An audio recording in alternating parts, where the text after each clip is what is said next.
Il faut connaître l'histoire de celui que l'on présente comme l'homme le plus riche de la planète et qui a réussi à amener Donald Trump à accorder un certain intérêt à l'Afrique, à ce pays de merde comme il le disait, notamment ce coup-ci aux Blancs d'Afrique du Sud à qui il voudrait qu'on leur restitue les terres. Elon Musk, fils d'un richissime propriétaire minier qui possédait des mines d'émeraude en Zambie, né en Afrique du Sud du temps de l'apartheid, où il va poursuivre ses études jusqu'au lycée. Son grand-père, canadien, le père de sa mère, un néo-nazi, suprémaciste blanc, fanatique du régime raciste d'Afrique du Sud, va déménager pour s'installer en Afrique du Sud où la supériorité blanche n'est pas querellée. La famille va quitter le pays lorsque le régime raciste commence à s'effondrer. Elle ne peut supporter l'arrivée des Noirs aux affaires. La famille s'installe alors aux États-Unis d'Amérique.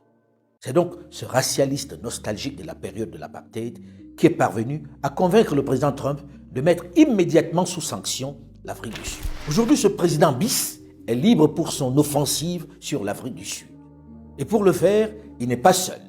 Il est bien accompagné et a soigneusement infiltré l'administration américaine. Pour cerner l'oncle Sam, il s'est entouré d'autres nostalgiques de l'apartheid. Avec un tel dispositif aussi bien placé, on comprend pourquoi Donald Trump, à peine installé, a mis sous sanction l'Afrique du Sud en parlant de rendre les terres aux Blancs. We will not be deterred. We are, as South Africans, a resilient people, and we will not be bullied.